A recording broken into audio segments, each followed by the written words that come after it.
The father's only one part of the child's family. He's one of the two parents. In law, he's got equal rights. In reality, he has no rights.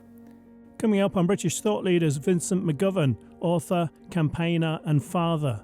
Vincent became an expert in the family court system after being denied access to his children. And all we ever hear about in the media is about abusive men, violent men, toxic men, and the gender pay gap. What's that got to do with children's welfare? You see, there's a huge suppression of children's rights in the UK, but there's a massive development of pretend rights. He says fathers don't realise how few rights they have. They absolutely believe that they're equal in law, which is an absolute parody of belief, I can tell you. And they all also totally believe that you're innocent until proved guilty. They simply cannot comprehend that gender determines the guilt. I'm Lee Hall. This is British Thought Leaders.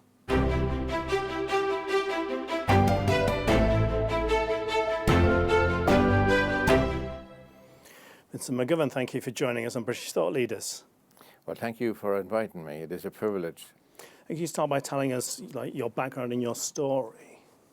Well, I got married quite late in life, late 30s.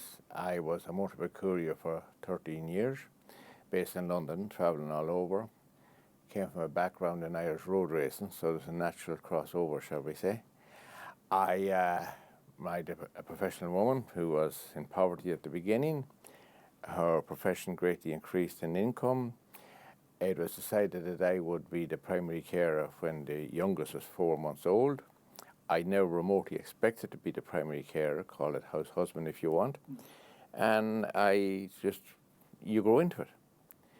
I won't say I took to it like a duck to water, but I absorbed into it. And we ended up with 3 children over the next few years, and I was looking after 3 children for 10 years. And immensely enjoyable, very, very busy. We had 3 properties because she accrued an extra property. So I was bringing the children around, purchasing stuff during the daytime, doing work in the evenings. Everything seemed to be flying and going quite well. And that was my limited knowledge of where I was in life. I know mobile phone because I didn't want to be not there for the children. I deeply believe that children should have access to a parent, particularly going to and from school. And I detested seeing parents, even then, the beginning of the smartphones and kids tugging at them to get their attention and that. Because I found that when children have vested their interests, concerns in you on the way home from school, we always walk 95% of the time, then they don't want to know you after you fed them, and they want to do their own thing until one hurts the other or whatever. You get that 10 second of attention. So that was my life from 1998 until 2007. And I had absolutely no idea what the future awaited for me. And what happened next? Well, all of a sudden in February 2007, my ex-wife decided that I was surplus to requirements. And unknown to me, she had been keeping a diary since we got married in preparation for my expected departure, expected to her, unknown to me. I refused to leave. I could not contemplate not being involved in seeing the children regularly. Obviously, she's a mother, she should be involved as well. And the anger increased from her, and I hadn't a clue what to do other than basically do nothing, which in hindsight was the best thing I could have done. I had great moral support from family and friends. And then all of a sudden I found myself getting a huge inch-thick sheaf of papers one morning where I was 5 court orders against me, evicted from the family home, non-molested, injunctioned, specific issue orders, the full Monte. I had 24 hours to leave the family home. The children had been taken away by the mother with the collusion of social services, and unknown to me, social services had contacted me a week or 2 earlier, and I asked them for help with the children because I realised this was completely above me, the anger I was facing and the hostility and the suffering the children were going through. We'll not mention what I was going through because I'm the adult, I don't really count. And unknown to me, I had been processed in Brent's Multiple Agency Risk Assessment Conference, where the local domestic violence agency, which is a section of Women's Aid, which in constitution and practice will only accept evidence from female survivors of domestic abuse only. I love the dramatic language they use. I got that a year later with help of a very good MP, Barry Gardner, Freedom of Information. I had been processed in their London Borough of Brent Domestic Violence Corporate Strategy, where its constitution is that the perpetrator, who's automatically male, because he's not allowed access to the service, will not be allowed to see the evidence. And the female survivor has to receive full support, and the allegations are deemed as evidence. All this was brought out 3 court hearings later on, many months later. And in the meantime, I hadn't been seeing the children. And So your children had spent their whole lives being brought up by you. oh yeah, And then suddenly they're not allowed to see you anymore. well, I'm not allowed to see them. Yeah. And if I'd attempted to, or any member of my family had attempted to, I would have been done for breaching the terms of the injunction based on evidence I'd never seen. So how did your partner justify that, just taking you out of the picture like that? Well, she had been paying for that since we got married. I didn't know. I had actually no idea. As I say, I was probably the most ignorant man that ever found himself in this situation. Our justification was that it's the justification an awful lot of parents use with issues, shall we say. I won't go any further because I know there's risk of legal action there. That the children must love only them. And that the more love the children have for me and my family, the more they want to break that. They see that as a threat to their sense of being. That is an issue for psychologists, shall we say.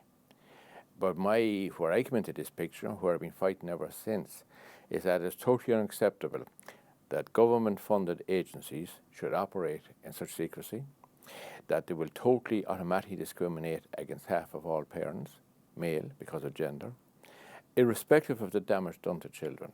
That to me is a sickening thing. The damage done to children, including my own, because it is totally perverted service, which severely subverts the welfare principle of the Children Act, which is the welfare of the child is a paramount consideration, Section 1, which I entirely agree with, but it's completely subverted at local and national level.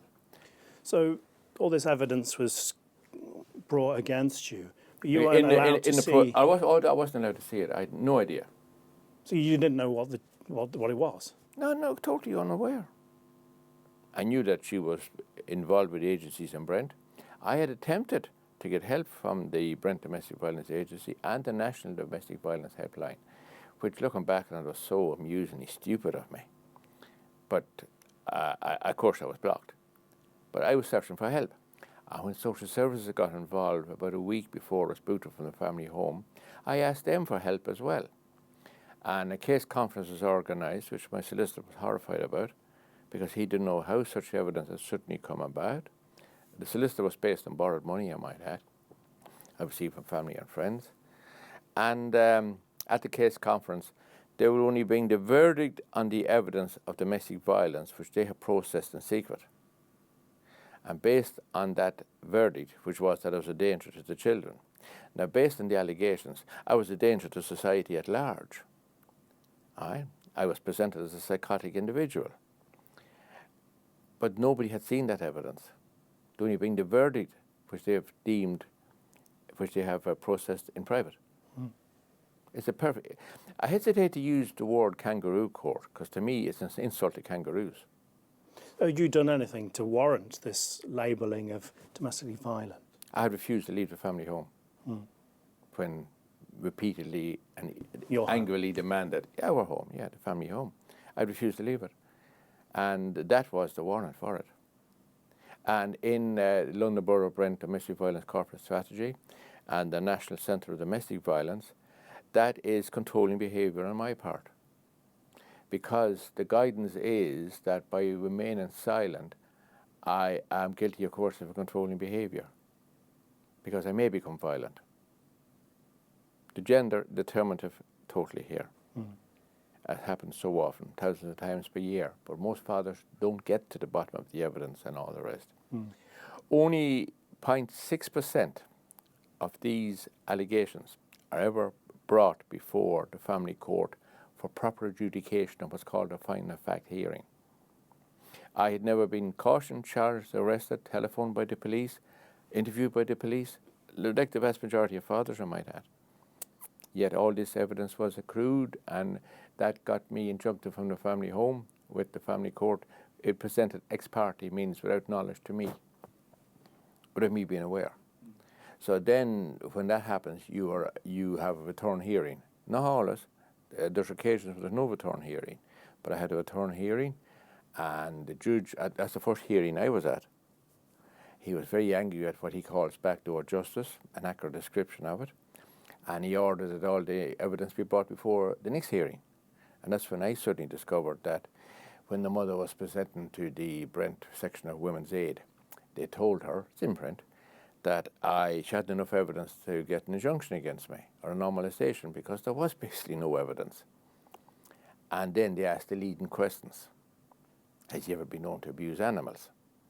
Etc. Because they're searching for sufficient evidence to get me removed.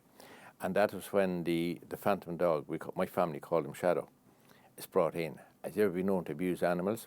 Suddenly I was accused of repeatedly kicking and then killing the family dog, which never existed. The evidence said that you abused a dog that repeatedly, in front of the mother and the children, causing them all great distress, as it would cause great distress if it had happened. Now, I was quite lucky in that regard because I had sufficient funds from family and friends to be able to stay in the hearings to get this evidence brought out. And far too often then, you see, because I've been a Mackenzie friend for 11 years, that's a lay advisor in the family courts, usually helping fathers, but sometimes mothers and grandmothers. Very few can stay in it or have the wherewithal to be able to get this evidence brought out. And when the evidence is brought before the court, it is normally the case that a lot of the more severe allegations are set aside. They were made in error. The mother was distressed. The statement was not signed, or the statement was not dated. This is how the system works. So this is coordinated by social services. And their verdict is that once the perpetrator is removed from the family home, the children are then safe. The perpetrator always being the male. Yeah. Gender is determinative in the majority of these cases. And we're faced with such an avalanche of state fund. I mean, this Women's Aid is stationed in the police station in Brent, their address and all the rest. So to the average person, you think, hang on, here's the police as well, kicking me out. The police are just a host. Now, Women's Aid in Brent is neither regulated by the council or the police.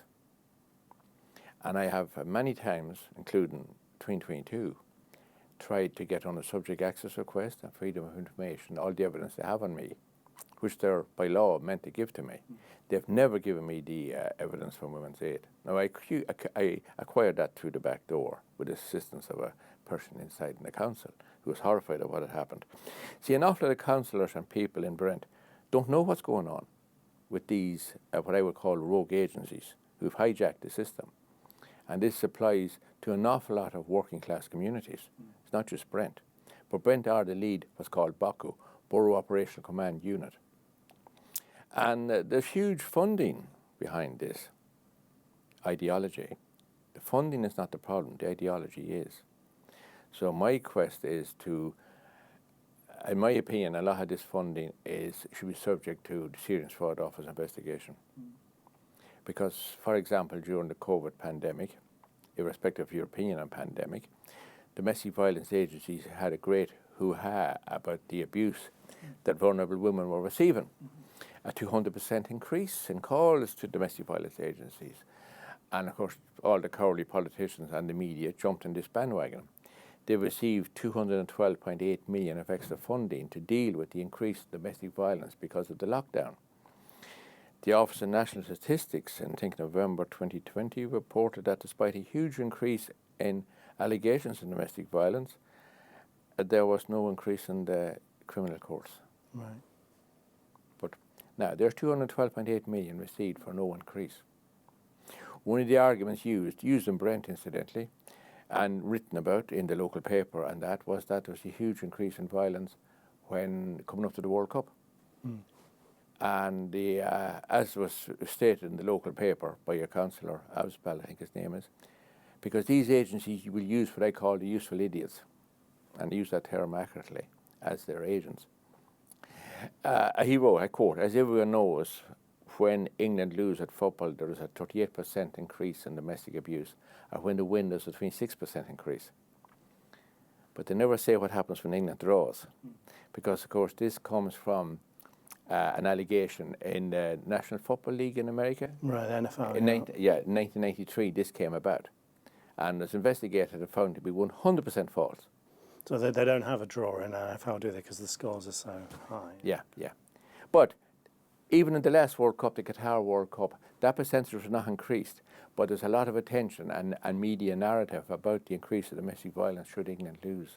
You look at the tweets, the social media, the posts from Women's Aid, Refuge and the like, and the Victims Commissioners, who, as far as I'm concerned, have suspended any pretense of impartial professionalism and are just cheerleaders for gender vigilantism, as I call it. I'd only use the word feminism, because this is not feminism. This is a complete perversion of feminism, which in my opinion was about equality, which I absolutely support.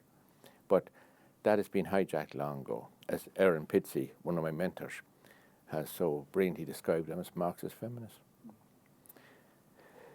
So that's my background. Your book is called The War on Dads and Children, and this is the war that you're referring to, isn't it? Yeah. How can people fight back against this war? Well, it's one of my, something I have difficulty understanding is how I managed to go so far, despite computer illiterate and badly educated. And yet I've had 5 ombudsman's investigations, 3 of them parliamentary. I presented twice to the European Petitions Commission. I was partly responsible for the first ever investigation into a sovereign nation, Children's Services.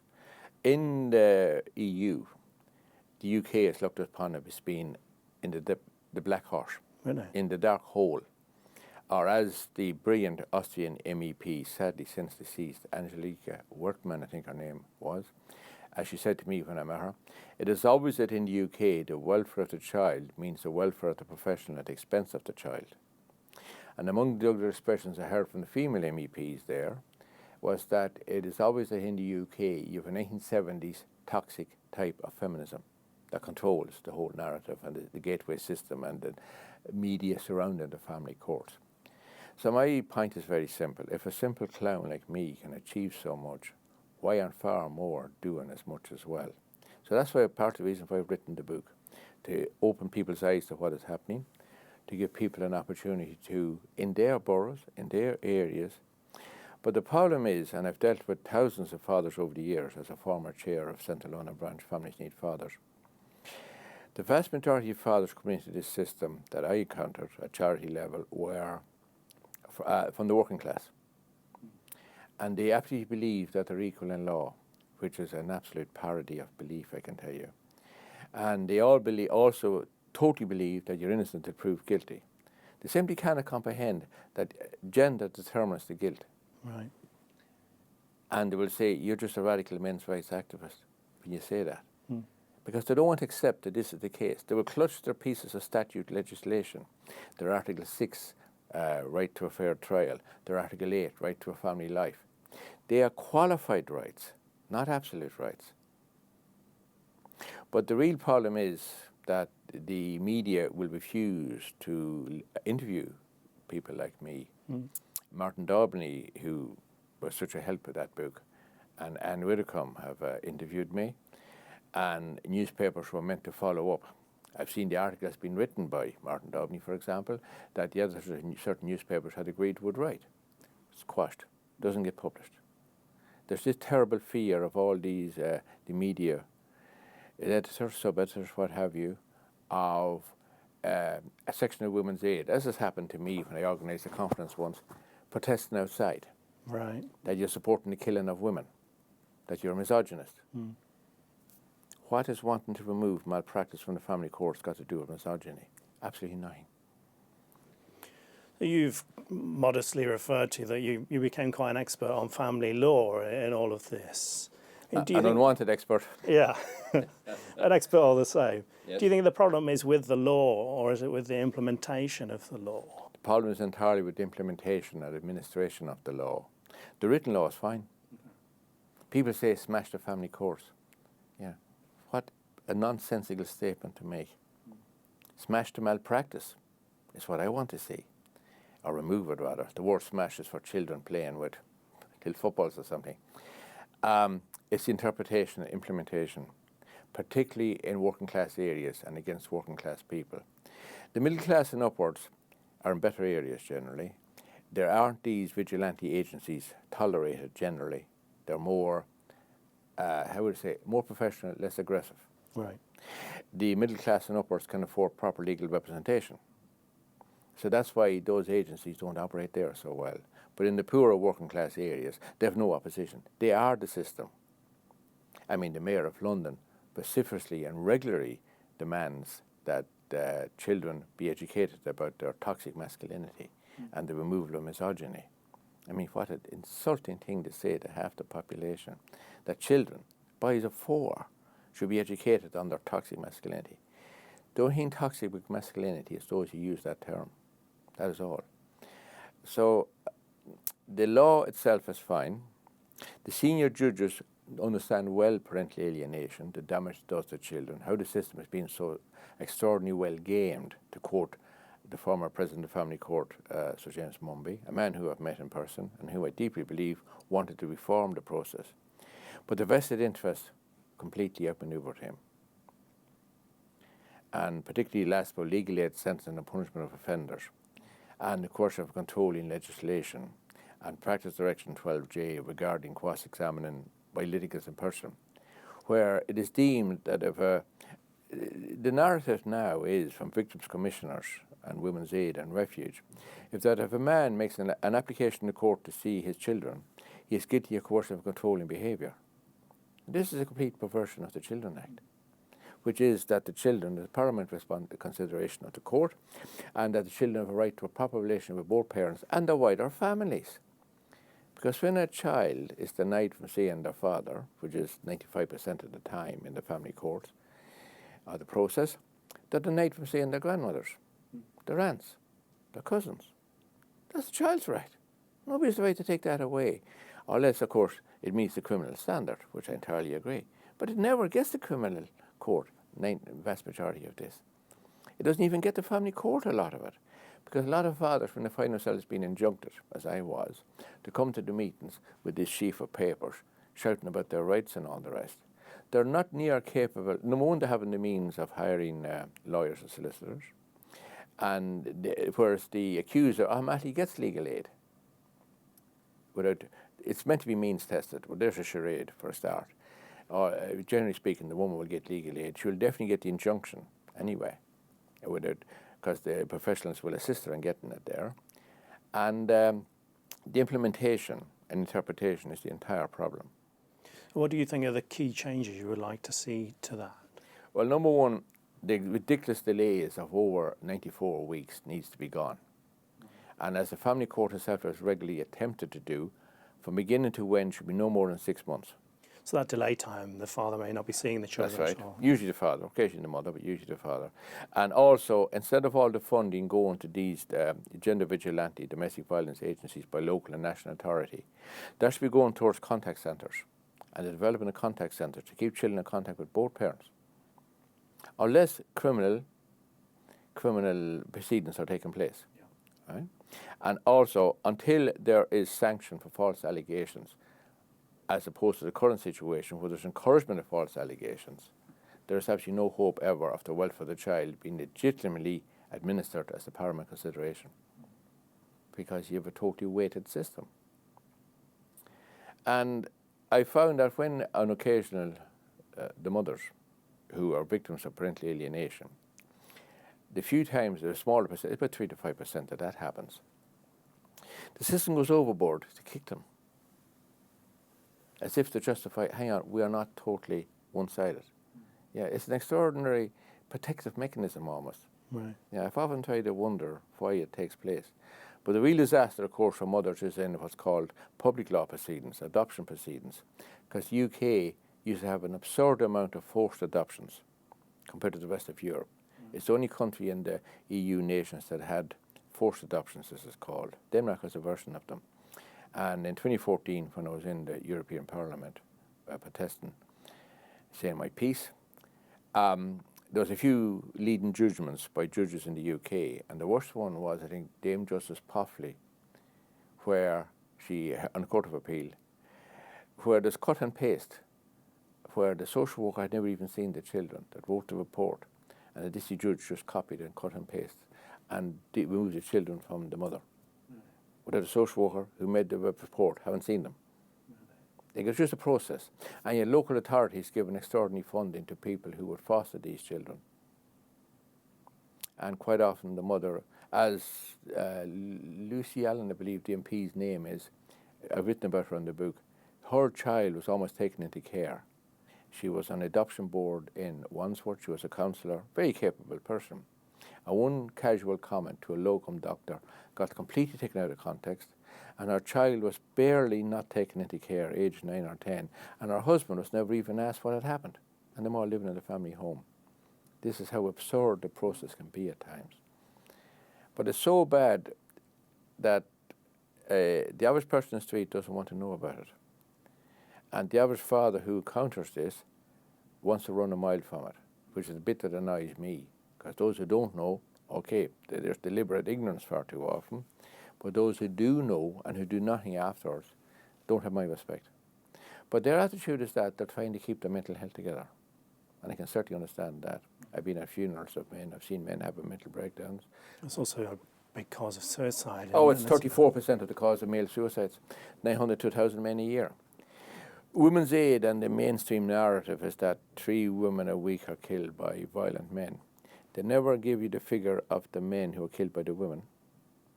And they never give you the figure, which is 9 times greater, of the amount of men who suicide because of relationship breakdown and not allowed to see their children. And their response will be that, well, obviously he's violent, therefore he killed himself out of guilt. For example, in coercive and controlling interpretation and training by Dr. Bianca Jackson, I have it in the book, the training is that to domestic violence sector and solicitors and barristers, the training is that if a man is silent, he may be coercive and controlling. He's guilty of coercive and controlling behaviour because he may become violent, and we threaten suicide or mention suicide to you. That's a further example of coercive and controlling behaviour. So you're stitched up either way. If you be quiet, you're guilty. And if you don't, you're also That's right. Yeah. It's very hard to get around that. And that is the elephant in the room, the massive system against fathers remaining involved in their children's lives. We hear a lot about deadbeat dads. Right? Recently, some government ministers said that the CMS is going to be given further legislation to pursue deadbeat dads. That's the Child Maintenance Service. The CMS accounts have not been audited, signed off by the National Audit Office, I believe, for 9 or 11 years. Anne Widdecombe, the Right Honourable, who was so supportive of me, is involved in that. But you never hear, you see, the opposition to shared parenting will say that the courts will very seldom make an order that the father cannot see their child. That is technically true. What they do not mention is that 98.6% of applications, which are nearly 5,000 a year, for enforcement are not dealt with. Right? So you have a 98%, 98.6, it's 1.24% are successful of enforcement applications. There's many senior judges who believe there should be no such thing as enforcement applications. So you spend, maybe if you're lucky in your family with money around you, your money yourself, and you borrow tens of thousands. Start with 30,000 for a contested hearing, for example. And, you know, the hearings leading up to it. And you get a court order. It is worth less than the toilet paper you'll use the next time you go to the toilet, in reality. Sorry to be so blunt, I'm being the toilet paper analogy, but 1.24% success rate. What other form of business could that be tolerated in? None. Now imagine if that figure was reversed and there's enforcement of existing court orders, which are made, I might add, with the best interest of the child, right? After appropriate adjudication and all the rest, okay? Look at the differences how many more children would be involved with both parents and their wider families, not just seeing the father. The father is only one part of the child's family. He's one of the 2 parents. In law, he's got equal rights. In reality, he has no rights. I quote Section 2, Subsection 4 of the Children Act, 1989, for the avoidance of doubt, the father is no longer the legal guardian of his children. So for those who shout about their rights, that's the law. Now, neither is the mother. The state is, to a large extent. And we're not talking wardship or anything like that, which is a separate set of court proceedings. I'm talking gender vigilantes operating behind the scene, Women's Aid, Refuge, Respect, the cartel as it's called, they have total control of the gateway to the family courts in so many cases, thousands of cases per year. And they control the narrative, mainstream media. All you'll ever hear about, look at who's interviewed, the few barristers totally opposed to shared parenting, who deem all men to be basically toxic and violent. And they're meant to be family law barristers. They will deem them as perpetrators before they've even got to court. How can barristers in a civilized society be allowed to use such language against half of all parents, half of society? There's no sanction against them. It's open season. It's like hunting season. Yeah. What role does legal aid play in all of this? You've mentioned the abuse of legal aid is pivotal. Legal aid was removed by the Conservatives when in the coalition government around 2010, 2011, 2012. And in 2013, legal aid is only available where there is allegations of domestic violence. Where domestic violence is featured. And it was called Legal Aid Sentencing and Punishment of Offenders. Think of that terminology, LASPO.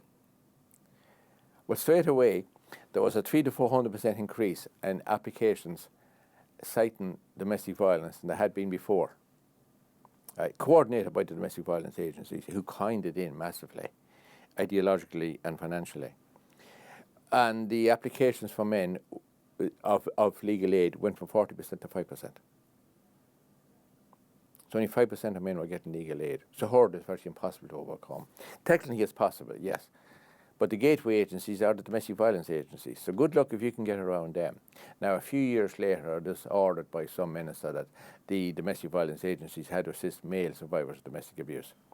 Because don't forget that the figures on women attacking men are under VOG, violence against women and girls, which embellishes that figure, which means they get more funding. It's a gorgeous circle. And it was then discovered that when male victims of domestic abuse called the National Domestic Helpline, they were being screened to see if they're perpetrators. Right, because they're a male. That's male. Right. Now, the domestic violence services will maintain that they do assist male victims of domestic violence. Look further and you will discover they will assist homosexual victims of domestic violence, not heterosexual. Right. That takes a bit of digging to find out. This is an example of the games they play. Now, in my opinion, they should be subject to domestic terrorism legislation, not just fraud investigations, because, of course, there are women who have been badly treated, beaten, brutally beaten and abused by violent husbands. Not for a second do I question that. But 70% of the allegations in family court are false, found to be false, not possibly false or anything else, by Professor Tommy Mackay and several other surveys that has been done. That gets very little publicity, I might add. So the system has been massively gamed. So the facilitation and promotion of false allegations to get legal aid, in answer to your original question, means that a lot of women needing help aren't getting it, and a lot of innocent men are being framed. And this is government funding, don't forget. And we're told that there's no money for health services, whatever you want to mention, HS2 or anything else. And I'm no rail buff either way, but there's no money for doing anything, paying doctors, consultants, or whatever else. So imagine if it was properly targeted. Imagine if you had an inquisitorial system like they have in so many advanced nations for far better outcomes for children and both parents post-divorce or separation, rather than an adversarial system which is heavily weighted with the accuser getting full government funding far too often. Not all the time, but far too often, particularly at working class level. So the social engineering is extremely well advanced. It's very well done. It's a smooth process. It is subject to no sanctions. It is subject to no investigation. The few people, and the only people, in my opinion, who will bring about change here are the few women leading this, like apart from Erin Pitsey and Anne Widdecombe, Professor Nicola Graham-Kivan, Dr. Deborah Powney, Dr. Liz Bates, that level of people. Now, they are subject to the most brutal vilification imaginable, bomb threats and all the rest, when they present at conferences. Miriam Coates MP for, I think, Stocksbridge, a Conservative MP, recently talked at the Fringe meeting about how the UK is the family breakdown capital of the world, which it is, with the worst outcomes for children of the OECD nations, which I believe are 38 nations. Sean Bailey, after the London riots of 2011, when there was such damage done, and I think 95% of the perpetrators had no father figure in their lives. So there's a direct cause and effect. He said that when he was at meetings with these eminent people in the various committee rooms and all the rest, the one word conspicuous by absence was what? Father. It has replaced the F word. It's not to be mentioned. And if it is, it's only in a pejorative manner. And how has this come about in the space of 30 years? It's quite extraordinary. Anthropologists will have a wonderful time looking at it at some stage. And incidentally, Dr. Anne Machin, M-A-C-H-I-N, I can't pronounce a lot of things properly. She's an anthropologist and a very proud feminist, egalitarian feminist, the old type. She is brilliant on her lectures on the damage done to children by the absence of father figures and how it leads to such an increase in crime, the mental health increase, which is enormous, the huge increase in ADHD, which boys are allegedly all guilty of, you're led to believe. And yet the founder of ADHD, Dr. Leon Eisenberger, on his deathbed condemned it and the pharmaceutical industry for making billions on the back of a questionable science, as he calls it. But by then, of course, the damage is done. Going back to something you've already mentioned, but that quite shocked me, what's Britain's position amongst other developed nations when it comes to the separation of father and children? Oh, it's chalk and cheese. In the Benelux Scandinavian countries, it's an inquisitorial system. Finland has only 2% of separations going to court because the default position is 50-50 shared parenting. Now, I'm not an advocate of 50-50 other than as a starting position, and should not go below 35% of the child's free time. In the UK, it's 100% and 0%. Forget what the law says. I'm talking about what the law does, or the abuse of the law does. So, for example, as Miriam Coates MP once again said, half of all children at the age of 15, I think, aren't seeing their father in the UK. It was 57% in 2013, steadily increasing. In Finland, it's about 90% have a regular relationship with their father. And in the rest of the EU countries, I believe, it's about 80-odd%. A quarter of all children in the UK do not believe their father is part of the family because either parental alienation, or he's absent in the beginning, or he's just a sperm donor. We don't know. You know. Now, how is it that in the UK, men are deemed so violent compared to other nations? Spain, for example, is divided into different regions. And I think in 2011, they brought in I believe it was 11 regions. They brought in 5 or 6 regions a default position in family courts of more equal parenting time, EPT it's called. And in the other system, it was the same system as here, you know, all or nothing basically. And they found, when they did research a number of years later, which is on the Family Seat Fathers website, credit to them, that the areas with equal parenting time not alone had far better outcomes for children, right? There's far less domestic violence and there's far less femicide, because the men weren't looking at the disaster of no involvement with their children ever.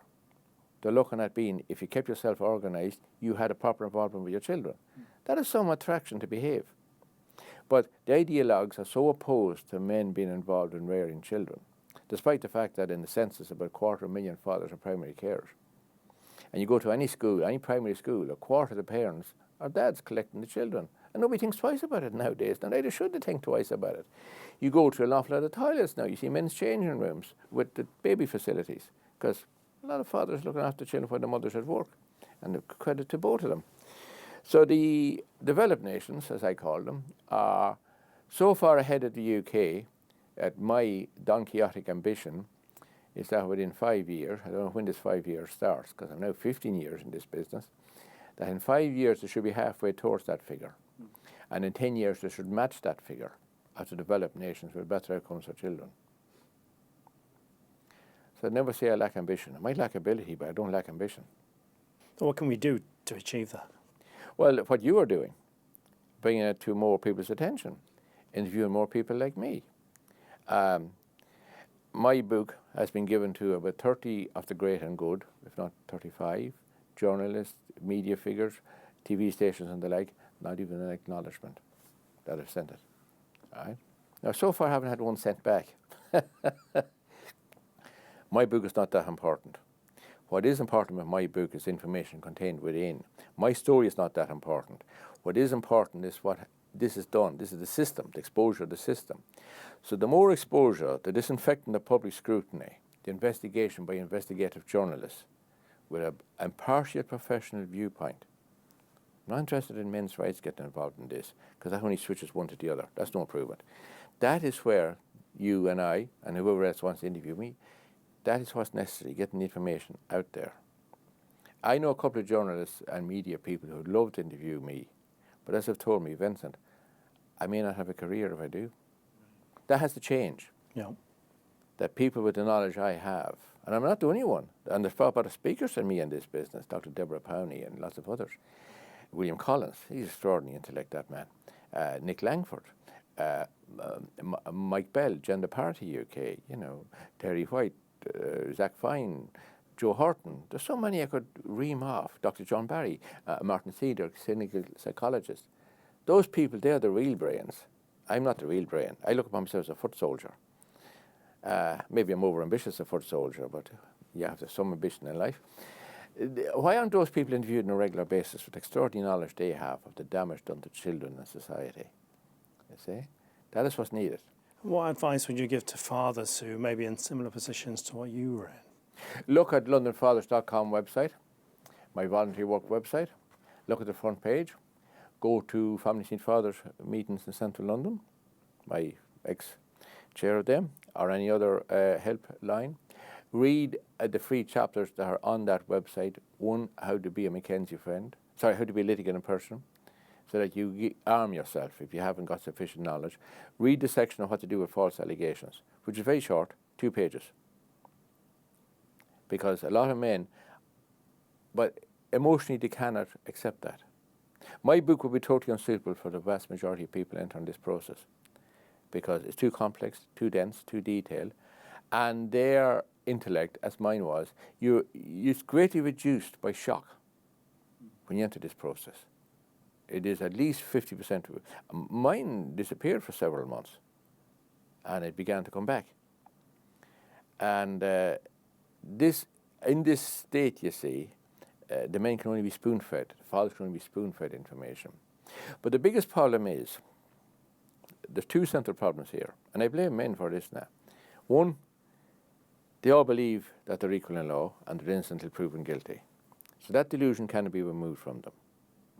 Because by the time that delusion is removed, they've lost, generally speaking. And 2, they want to give you their opinion on how the system should be. I look upon opinions as being like backsides. Everyone has one. That's all they're worth. Learn the process. And solicitors and barristers and defenders of the system will always say that we have the welfare of the child is paramount, which is by now a totally vacuous expression, completely counter to what it's meant to be. That they will say we need to see all the evidence. How is it necessary in civil proceedings to spend 2 years looking at evidence with the child having very minimal, if any, contact with the father in that meantime? That doesn't exist in other countries. What is different about UK fathers than other countries' fathers? And the relationship's going to be severely affected in that. It's just right. What child can survive 3, 6, 9, 12 months of very limited, if any, contact with a father in a very hostile environment? His Honour Stephen, oh my God, I forgot, Wildblood, addressed a conference I organised a few years ago with Central London branch, and it's on my private website, vincentmcgovern.com. It's also on London Fathers website, which is my voluntary work website. And his denunciation of the system, oh my God, when you hear the learner judge taken apart, exposing parental alienation, exposing the pressures the child is subjected to with letters and cards only, sort of nonsense, and the wishes and feelings of a 3-year-old. My 3-year-old child was interviewed by social services, woken up from his sleep in nursery and asked 3 times, did he want to go on holidays with daddy or see his mummy? He hadn't seen me for several weeks. And at the 3rd time, the child said, mummy, because you're confused. You hadn't seen me for several weeks, don't forget. And on the basis of that, they broke a court order. They facilitated the breaking of a clear court order with no sanction. Now, if that's social services, if they were looking at 10% loss of income for breaking court orders, they'd break far less court orders. If the social worker involved was looking at removal for breaking a court order made by a court, get the picture? This is what's necessary. But this is what fathers don't understand. Society doesn't understand, doesn't want to understand. There's an extraordinary deliberate blind eye turned towards the failings here. And all we ever hear about in the media is about abusive men, violent men, toxic men, and the gender pay gap. What's that got to do with children's welfare? You see, there's a huge suppression of children's rights in the UK, but there's a massive development of pretend rights. Vincent McGovern, thank you for joining us on British Thought Leaders. Thank you ever so much for inviting me. It's an absolute privilege to have a knowledgeable interviewer ask relevant questions.